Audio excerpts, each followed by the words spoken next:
काम वासना आप मरता हुआ आदमी भी नहीं छोड़ पाता जी।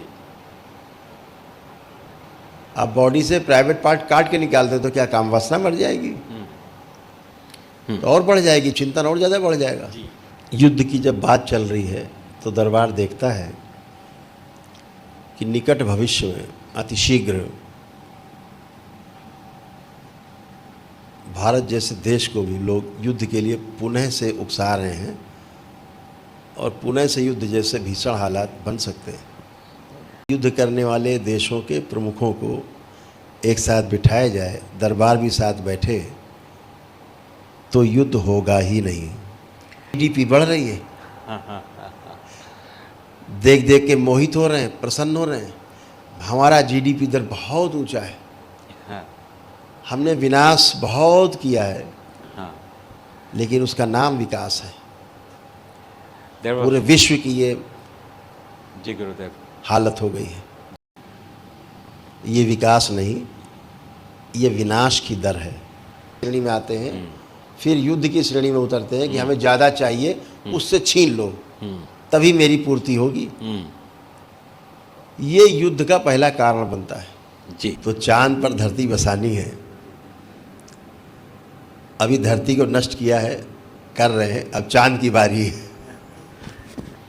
युद्ध की परिस्थितियां क्यों उत्पन्न हुई हैं और उन परिस्थितियों को उत्पन्न ही ना होने दिया जाए, इस पे चर्चा की और उसके आधार पर जीने की आवश्यकता है। तो हमारे सिस्टम में एक जो सबसे बड़ी कमी है कि हमने मान लिया कि युद्ध हो जाएगा तो फिर शांति आ जाएगी, दुश्मन को मार लेंगे तो फिर हमारा कोई विरोध नहीं करेगा और फिर शांति हो जाएगी। रास्ता ही गलत चुन लिया कि हम मारने के बाद ये हमको आदमी जान से मार देगा, तो क्या उपाय है, इसको जान से मार दो तो हम सुरक्षित रहेंगे। ये उपाय नहीं है, क्योंकि सुख मिले निरंतर तो शांति आए। तो सुख की जो निरंतरता है ये मानव लक्ष्य है। तो जब अभी मानव लक्ष्य ही अचीव नहीं हुआ तो शांति वाले कालम में अभी हमारा प्रवेश नहीं हुआ। आपके पास धन बहुत हो उससे फर्क नहीं पड़ता, फर्क इस बात से पड़ता है कि आप उस धन का सदुपयोग कर रहे हैं कि दुरुपयोग कर रहे हैं। कल के शाम की ध्यान साधना के बाद का कुछ एक्सपीरियंसेस रहे हों, कुछ उसमें प्रश्न बने हों, उसको लेकर के कल की चर्चा के बाद कोई प्रश्न बने हों तो हम लोग उस पर चर्चा शुरू कर सकते हैं। हम लोग पूरे 2 घंटे चर्चा करेंगे। If you have any, že nám dával odpovede na naše otázky. सर्वप्रथम गुरुदेव को कोटि कोटि धन्यवाद कि गुरुदेव ने हमारे लिए इतना समय निकाला और जो प्रक्रिया कल दी गई लविंग द सेल्फ, उस प्रोसेस में घुस करके उसे बहुत आनंद आया, बहुत ही आनंद आया। उसके लिए विशेष रूप से धन्यवाद। जब एक प्रश्न हालांकि उनका यह उठा कि जो जंपिंग और डंपिंग की क्रिया थी उसमें वो जंप डंप नहीं कर पा रहे थे, हर चीज़ ब्लैंक था उनके सामने, तो उससे संबंधित वो और स्पष्टीकरण चाहते हैं कि क्या भविष्य में जंप डंप होगा या उस बारे में उत्तर चाहते हैं।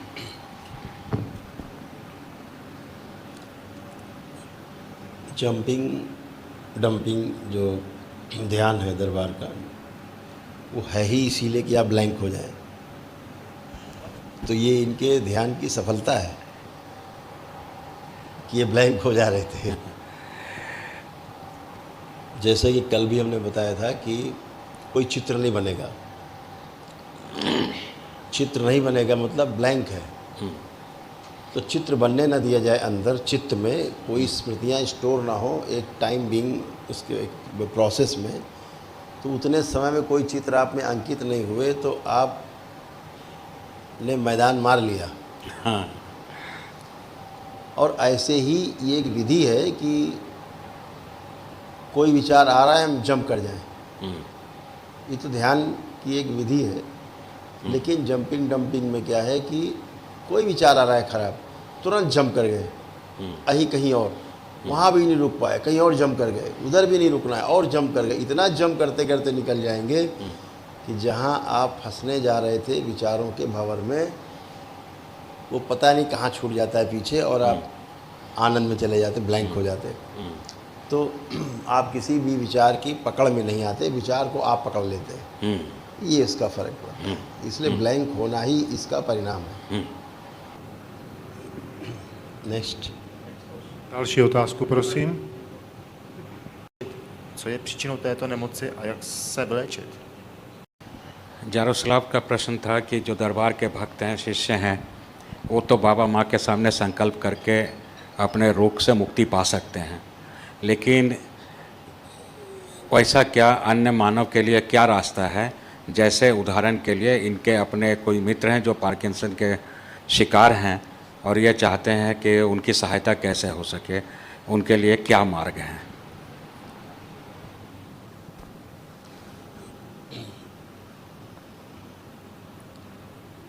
जारुसलाम, बहुत धन्यवाद। आप अपने साथ दूसरों का भी सोच पा रहे हैं।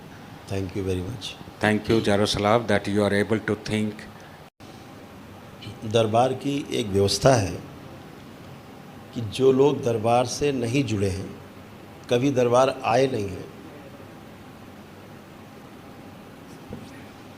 तो दरबार में एक व्यवस्था है कि ऐसे लोगों के लिए कोई प्रेयर ना की जाए आपकी तरफ से, नहीं तो उनकी स्मृतियाँ आप में भाव के रूप में ट्रैवल होने लगती हैं, आप कष्ट में आते। उनको ये बता दिया जाए कि ये दरबार के वीडियोस हैं, ये डिस्कोर्सेज हैं, ये वहाँ लाइव प्रोग्राम्स होते हैं रोज़।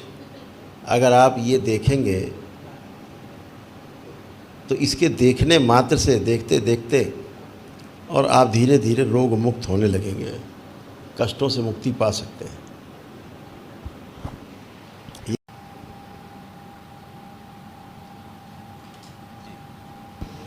Thank you. Any other question? Nějaká další otázka? Dr. Zod. Number by number.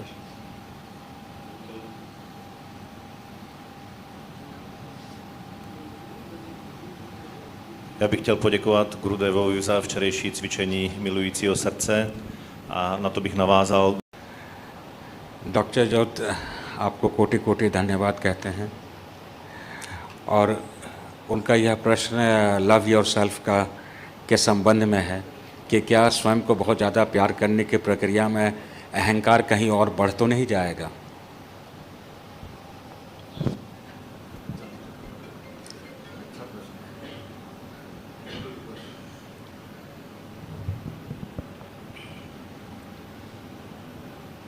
इस संसार में जितने भी विकार माने गए हैं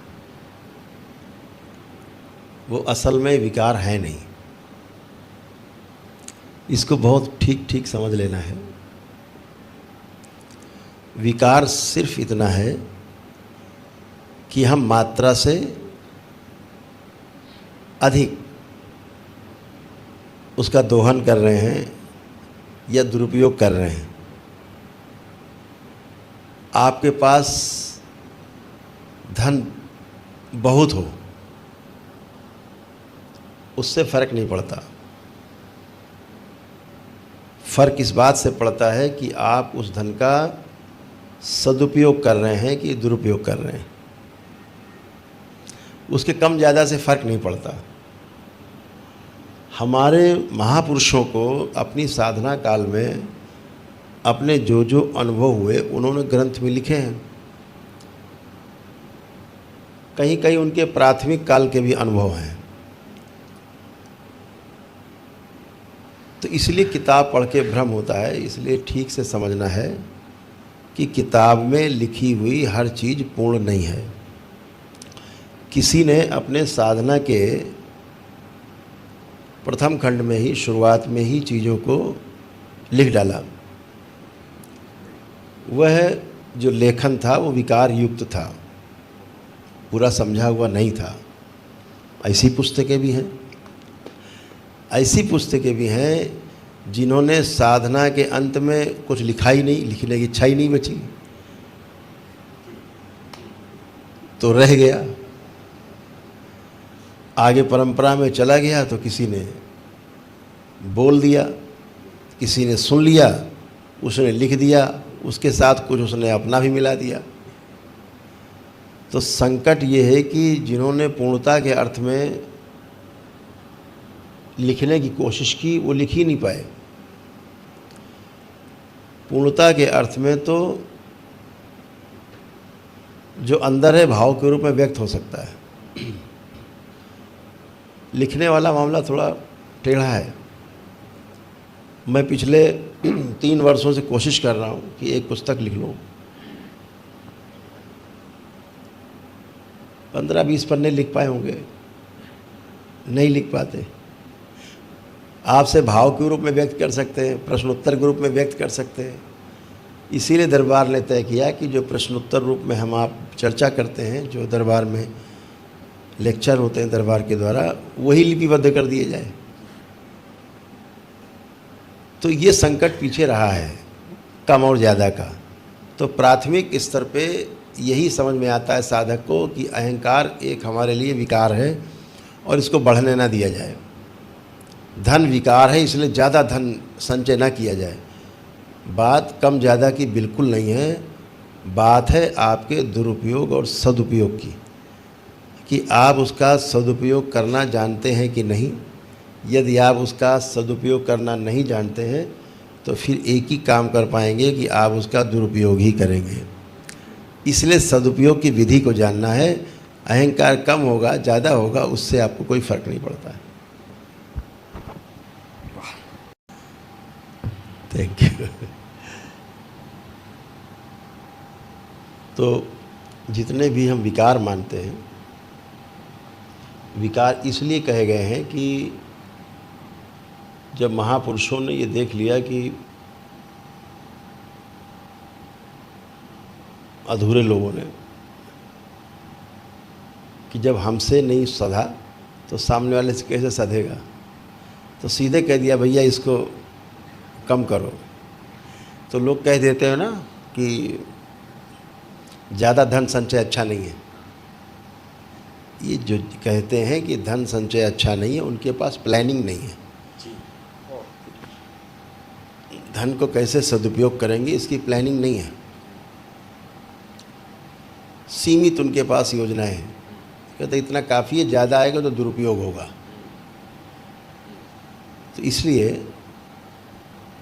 अपना चश्मा ठीक करना चाहिए कि हम किसी भी चीज़ की अधिकता से या कम होने से परेशान होने के स्थान पे हम उसका सदुपयोग करना समझ जाएं, सीख जाएं, तो कम चीज़ों में भी ज़्यादा का एहसास, समृद्धि का एहसास बना रहता है। ज़्यादा होने पर भी हमें उसको लेकर के अहंकार नहीं होता है। इतनी बात ये हर जगह लागू है, वो चाहे अहंकार के अर्थ में हो, चाहे वो मोह की बात हो रही हो, क्रोध की बात हो रही हो, ईर्ष्या की बात हो रही हो, उसका कोई फ़र्क नहीं पड़ता कि उसका लेवल क्या है। क्योंकि जैसे ही आप सदुपयोग वाले कॉलम में जाएंगे सब चीज़ें स्वनियंत्रित हो जाएंगी। जी जी। तो उसका होना न होना आपके लिए मैटर नहीं करता। जी जी। वासनाएं अगर बढ़ी हुई हैं आपके, तो आपको समस्या है, उसे दुरुपयोग ही करना है जी, कोई रास्ता नहीं है। लेकिन अगर हम उस वासना का सदुपयोग कर लें, हम अपने क्रोध का सदुपयोग कर लें, परिणाम देगा। तो शरीर में शक्ति बहुत है। अब वासनाएं साधे नहीं सध रही हैं, तो कहते नहीं साहब हम तो भूखे रहेंगे, हम कुछ खाएंगे ही नहीं। हाँ इतना कमज़ोर कर देंगे अपने आप को कि बिस्तर से ही ना उठ पाए, जी। तो काम वासना साथ जाएगी। काम वासना आप मरता हुआ आदमी भी नहीं छोड़ पाता। जी आप बॉडी से प्राइवेट पार्ट काट के निकालते तो क्या काम वासना मर जाएगी? तो और बढ़ जाएगी, चिंतन और ज़्यादा बढ़ जाएगा। जी तो बात है कि हम अपनी शारीरिक शक्ति का सदुपयोग कहाँ कर पाएंगे, तो उसको उस हिसाब से नियोजन करना है, इतनी बात। Many great people. Další otázku, prosím. Stephen. Štefan? Thank you, good.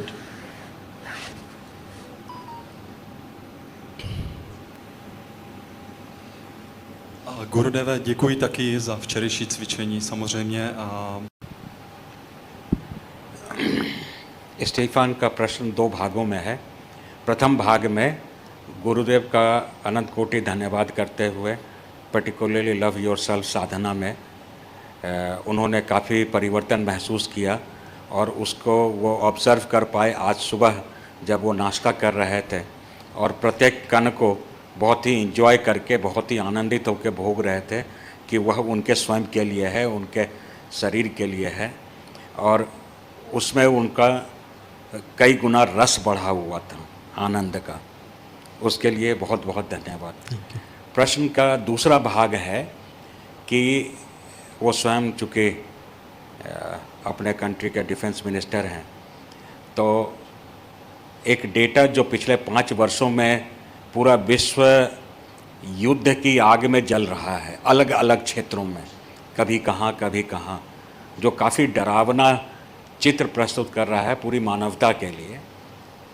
वैसे में उनका प्रश्न है कि ऐसा कैसे हो रहा है और इसमें क्या मानव के कर्म भोग का यह परिणाम है या ऐसी कोई स्थिति है जहां दरबार उसमें हस्तक्षेप करके वैसे निर्णयों को प्रभावित कर सकता है या भविष्य में करेगा, यह समझना चाहते हैं, क्योंकि वो दरबार की शक्तियों से परिचित हैं कि दरबार क्या क्या कर सकता है सूक्ष्म में, कारण जगत में, और इसी पर आधारित उनका प्रश्न है।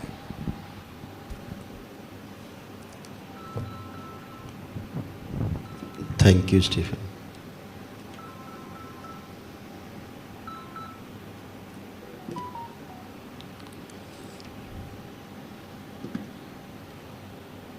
बहुत अच्छा ऑब्जर्वेशन है आपका कि आप लोग सभी लोग शनय शनय ठीक से ऑब्जर्व कर पा रहे हैं कि ध्यान आपका निरंतरता में आ रहा है।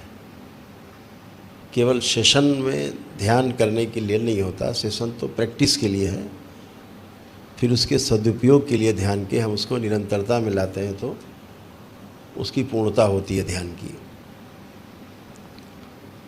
तो बहुत अच्छा है कि आप चीज़ों को ध्यान दे पा रहे हैं, ध्यान कर पा रहे हैं। 2 ही पार्ट हैं। तो मुझे लगता है कि भविष्य में आप लोग नए कीर्तिमान जरूर स्थापित करेंगे ध्यान के क्षेत्र में। बहुत शुभकामनाएं आप लोगों को कि हज़ारों किलोमीटर से, कई हज़ार किलोमीटर की दूर से, समुद्र पार से आप समझने के लिए यहाँ एकत्रित होते हैं। अपने अपने देश की आप लोग धरोहर हैं। अपने तमाम सारे कार्य छोड़ करके समझने का जो क्रम आप में बना हुआ है ऐसे ही बना रहे। बहुत शुभकामनाएं हैं। और वहाँ से आप आ करके और ध्यान दे पा रहे हैं, ये बड़ी बात है। समझ पा रहे हैं, ये इस शिविर की सफलता भी है। दूसरा जो आपका प्रश्न आया कि युद्ध। क्योंकि आप अपने देश में उसी विभाग में हैं, रक्षा मंत्रालय है आपके पास, तो स्वाभाविक है आप में वो प्रश्न उठने। ये मानवीयता से भरा हुआ प्रश्न है। मनुष्य का स्वभाव है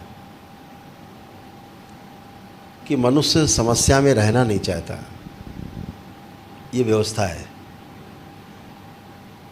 समस्या से बाहर आना चाहता है, समस्या उसे स्वीकार नहीं है, इसलिए उसका निरंतर वो हल ढूंढता रहता है। हमें जड़ पर विचार करना चाहिए कि इसकी रूट्स में प्रॉब्लम कहाँ है। युद्ध ना होने दिए जाए ये समस्या का हल नहीं है। युद्ध की परिस्थितियां क्यों उत्पन्न हुई हैं और उन परिस्थितियों को उत्पन्न ही ना होने दिया जाए, इस पे चर्चा की और उसके आधार पर जीने की आवश्यकता है। तो मनुष्य का स्वभाव है समस्या से बाहर निकलना। जब मनुष्य समस्या से बाहर नहीं निकल पाता, क्योंकि उसे उसका ऑर्डर नहीं पता है बाहर निकलने का,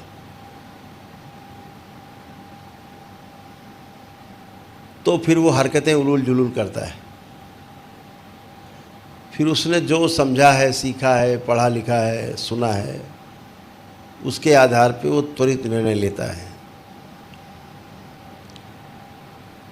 दरबार बार बार कहता है मानव का जो लक्ष्य है वो निरंतर सुख है, शांति है, संतोष है, आनंद है, परमानंद है। तो पहले ही कॉलम में जो सुख मिला नहीं, क्योंकि सुख मिले निरंतर तो शांति आए। तो सुख की जो निरंतरता है ये मानव लक्ष्य है। तो जब अभी मानव लक्ष्य ही अचीव नहीं हुआ तो शांति वाले कॉलम में अभी हमारा प्रवेश नहीं हुआ। ये क्रम है। निरंतर सुख यानी सुख की निरंतरता, continue happiness, then peace, peaceful environment made by continue happiness. तो जब हम निरंतर सुख नहीं प्राप्त कर सके हैं, हमारी सुख की निरंतरता नहीं है, तो हम शांति के कॉलम में नहीं पहुंच पा रहे हैं। और यही क्रम है, निरंतर सुख से शांति, शांति से संतोष, सेटिस्फैक्शन, और संतोष से फिर आनंद, आनंद से परम आनंद। तो हम अभी निरंतर सुख पर नहीं पहुँचे हैं। कभी सुख कभी दुख, कभी सुख कभी दुख, कभी दुख कभी सुख, ऐसे हम झूले में झूलते रहते हैं और शांति की उम्मीद लगा के बैठे रहते हैं। तो सबसे बड़ा उपाय निकलता है, युद्ध होता क्यों है? युद्ध के पहले द्रोह एक शब्द है, द्रोह।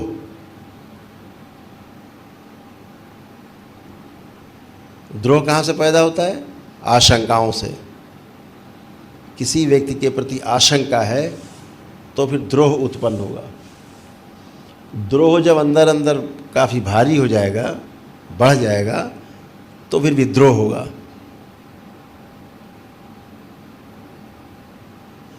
द्रोह विद्रोह। अब होता क्या है कि इस आशंका से भय उत्पन्न हो रहा है, अविश्वास उत्पन्न हो रहा है, उसके बाद द्रोह हो रहा है, फिर विद्रोह हो रहा है, फिर युद्ध। तो युद्ध एकदम से नहीं होता है कभी, इसके पीछे क्रम है। धीरे धीरे धीरे धीरे धीरे धीरे परिस्थितियों का निर्माण होता जाता है और ऐसी सी स्मृतियाँ इकट्ठी होती जाती हैं, दैत्य स्मृतियाँ, जिनको रक्तपात में ही आनंद है। तो हमारे सिस्टम में एक जो सबसे बड़ी कमी है कि हमने मान लिया कि युद्ध हो जाएगा तो फिर शांति आ जाएगी, दुश्मन को मार लेंगे तो फिर हमारा कोई विरोध नहीं करेगा और फिर शांति हो जाएगी। उस शांति की अपेक्षा में सारे युद्ध हैं, जितने भी युद्ध हैं संसार के, सब शांति की अपेक्षा में हैं। गलत तरीका, गलत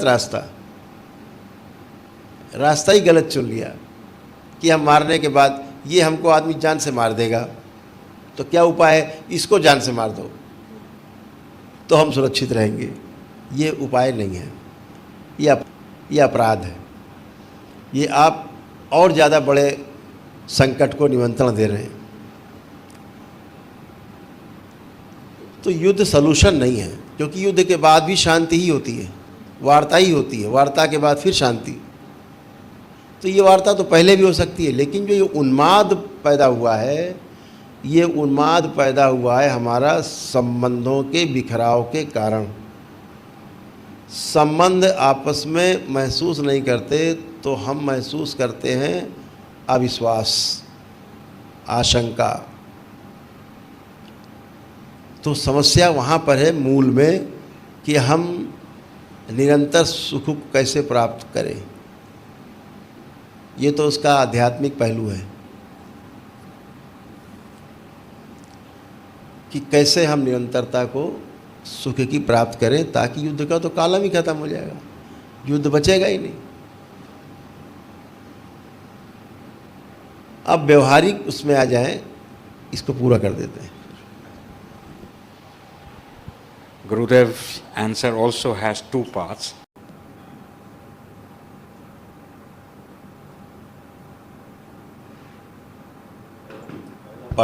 First part clear.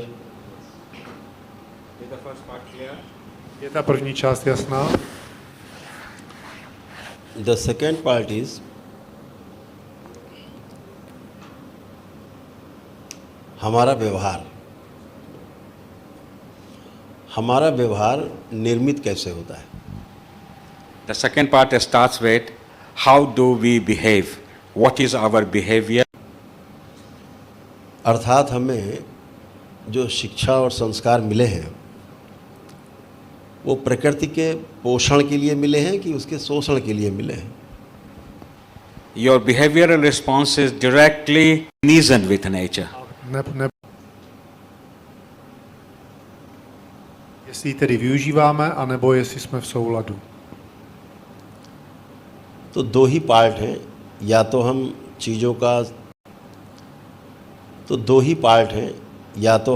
चीज़ों का संरक्षण करते हैं, संवर्धन करते हैं और सदुपयोग करते हैं। ये एक कॉलम है। इसके अभाव में हम सिर्फ और सिर्फ दुरुपयोग करते हैं।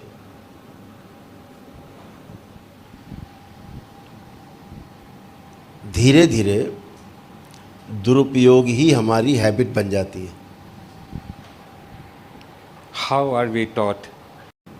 जैसे एक शब्द गढ़ा गया है पूरे विश्व में, GDP, ग्रॉस डोमेस्टिक Produce.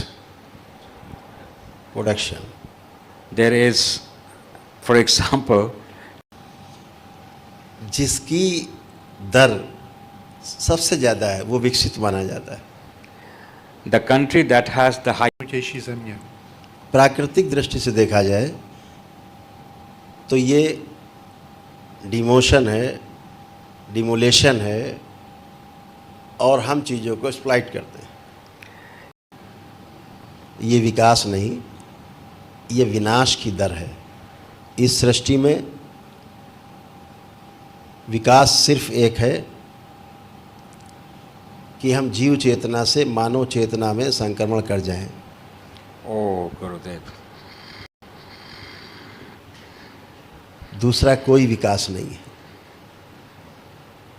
इसके अतिरिक्त हम सब चीज़ तोड़ना चाहते हैं और तोड़ते रहते हैं। तो सिर्फ विकास के रूप में एक ही वस्तु है कि हम अपने जो शरीरगत चेतना से आगे बढ़ कर के हम जीवनगत जो हमारी संचेतना है उसको समझ पाएं, हम जानवरों की भाषा से मनुष्य की भाषा समझ पाएं, जानवरों जैसा रहने से हम मनुष्य जैसा रह पाएं, जी पाएं, सिर्फ यही विकास है। गुरुदेव, ये यूनाइटेड नेशन में देने वाला स्पीच है सभी मुल्कों को, सभी राष्ट्रों के लिए।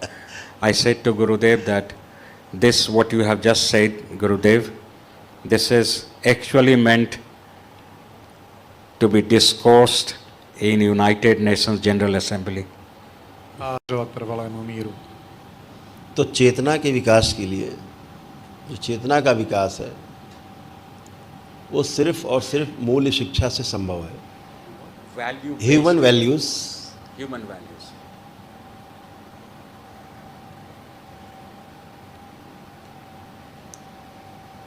Human values and professional ethics. Na základě lidských hodnot a profesionální etikety. तो चेतना का विकास केवल मूल्य शिक्षा से ही हो सकता है, और मूल्य शिक्षा को जब हम अपने आचरण में धारण करते हैं समझदारी पूर्वक, जिम्मेदारी पूर्वक, तो फिर हम सही से भागीदारी कर पाते हैं। And दो चीज़ें हैं, जिंदा रहने के लिए और जीने के लिए। जिंदा रहने के लिए शरीर के अर्थ में है, जीने के लिए, सुख शांति के लिए जीवन के अर्थ में।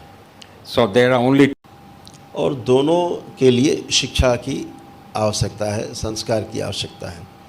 प्रथम के लिए, जीने के लिए हमें चेतना विकास करने के लिए मूल्य शिक्षा की आवश्यकता है, और जिंदा रहने के लिए कि हम जीवित रहें, ये मानव जाति जीवित रहे, उसके लिए सही सही तकनीकी शिक्षा की आवश्यकता है। we have to have both the things for the development, value based, for development of consciousness. जीने वाला पार्ट जो चेतना विकास से संभव है, संक्रमण जीव चेतना से मानव चेतना में, वो तो लगभग गायब है। The development of और जो दूसरा पार्ट है टेक्निकल एजुकेशन का, उसका बहुत बुरा हाल है। and the other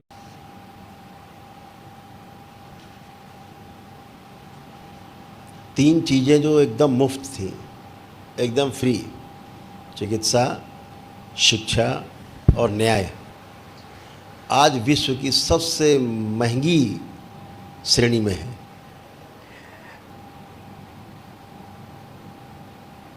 इसका बहुत बुरा हाल है। आपको अनुभव किया होगा आप लोगों ने,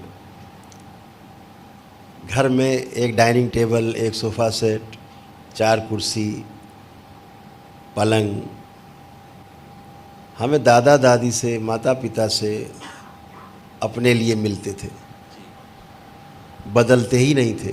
जी टूटने पे, जोड़ खुलने पे रिपेयर हो जाते थे।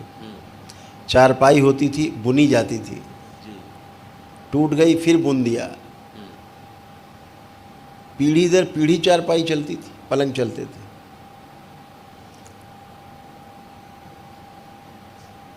वृक्षों का दोहन नहीं था, शोषण नहीं था। आज हर साल, 2 साल में, 3 साल में घर का फर्नीचर बदल जाता है। this is जीडीपी बढ़ रही है, देख देख के मोहित हो रहे हैं, प्रसन्न हो रहे हैं। हमारा जीडीपी दर बहुत ऊंचा है, हाँ, हमने विनाश बहुत किया है, हाँ। लेकिन उसका नाम विकास है। There was- पूरे विश्व की ये जी गुरुदेव, हालत हो गई है। जी गुरुदेव, ये केवल भारत का नहीं गुरुदेव, पूरे विश्व का है। पूरा विश्व का है। क्योंकि अब तो ग्लोबलाइजेशन जो हो गया, जब से ये जो ग्लोबलाइजेशन एक वर्ल्ड आया, जी इसने सब तहस नहस कर दिया। जी जी आपके पास जो बर्तन होते थे वही बर्तन रहते थे जी पीढ़ी दर पीढ़ी। जी आपके पास फर्नीचर पीढ़ी दर पीढ़ी वही होता था। जी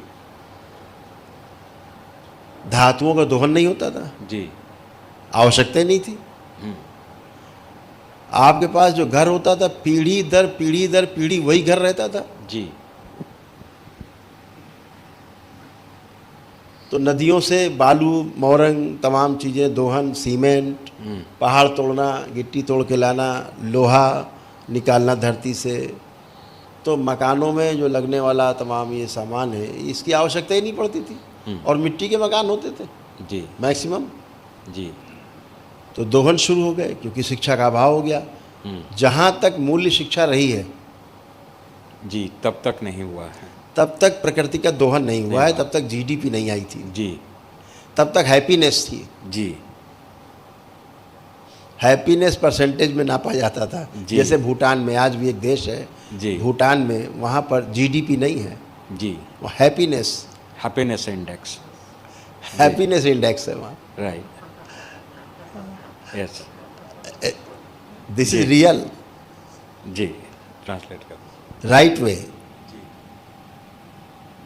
तो फर्नीचर वही, बर्तन वही, घर वही, संबंध वही, और अच्छे से मूल्य शिक्षा लागू थी। जी आज हर चीज बदल रही है। घर में होते हुए भी अनावश्यक संग्रह हो रहे हैं, तो दोहन ज़्यादा हो रहा है क्योंकि मूल्य शिक्षा का अभाव है। हमें कितना चाहिए इस पे उन्होंने कोई अपना इंडेक्स ही नहीं बना रखा है। बस चाहिए और चाहिए, कितना चाहिए, कहीं तो फुल स्टाफ हो, फुल स्टाफ है ही नहीं है उनके पास। नहीं। जी गुरुदेव ये मूल्य शिक्षा के अभाव से हो रहा है। जी इसलिए जब वस्तुएं मेरे पास कम होती हैं संघर्ष तो फिर हम संघर्ष की श्रेणी में आते हैं, फिर युद्ध की श्रेणी में उतरते हैं कि हमें ज़्यादा चाहिए, उससे छीन लो तभी मेरी पूर्ति होगी। ये युद्ध का पहला कारण बनता है। जी जी गुरुदेव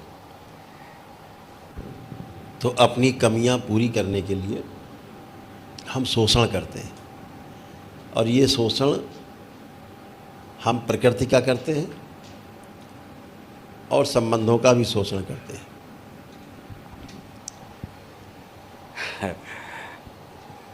टू बैलेंस आवर जैसे एक मनुष्य की कल्पना है कि चांद पे कॉलोनी बसानी है, example there is a dream of one तो चांद पर धरती बसानी है। अभी धरती को नष्ट किया है, कर रहे हैं, अब चांद की बारी है। धरती कम पड़ गई है। वाह रहे आदमी धरती कम पड़ गई बर्बाद करने के लिए, अब चांद की बारी।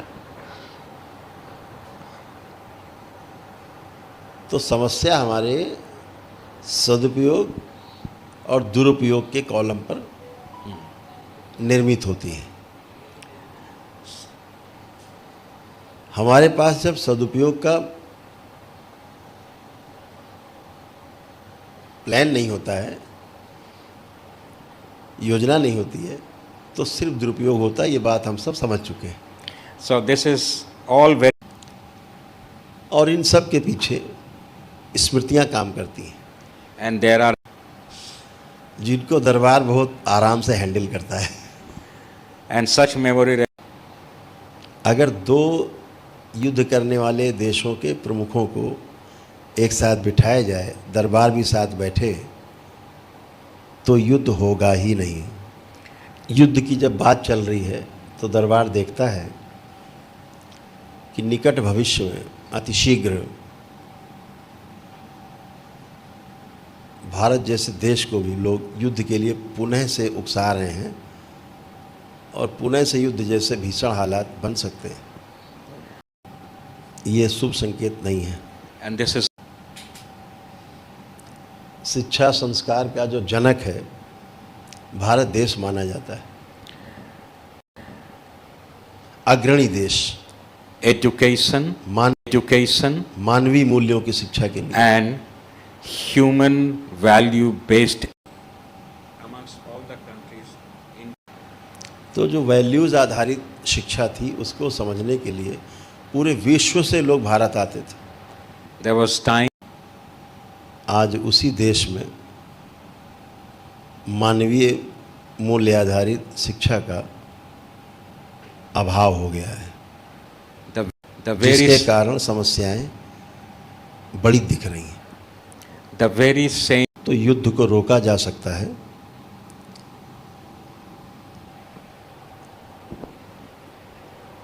युद्ध हो ही ना ये व्यवस्था की जा सकती है यदि मनुष्य को मानवीय मूल्यों की शिक्षा दी जाए। नंबर 1, चेतना विकास के लिए मानव मूल्यों को समझा जाए, उन्हें पहचाना जाए, उसके आधार पर जिया जाए, तो निश्चित रूप से समस्याएं कम से कम होंगी और तकनीकी विकास को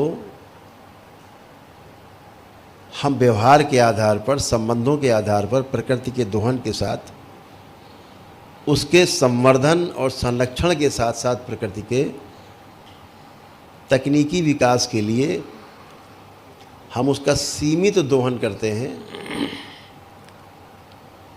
तो इन समस्याओं से छुटकारा पाया जा सकता है। इस आधार पर हम एक लाइन में कह सकते हैं कि हम अपने आध्यात्मिक विकास से, धार्मिक व्यवस्था को समझकर और मूल्य आधारित शिक्षा संस्कार के आधार पर व्यवहार करके प्रेम पूर्वक इस धरती पर रह सकते हैं और युद्ध की कल्पना से भी बाहर जा सकते हैं। इसके अलावा सही शिक्षा संस्कार के अभाव में, आध्यात्मिकता के अभाव में, धार्मिक व्यवस्था को ना समझने के आधार पे, हमेशा कम लगने के आधार पर, आशंकाओं, द्रोह विद्रोह के आधार पर युद्ध की संभावनाएं हमेशा बनी रहेंगी और युद्ध होते रहेंगे।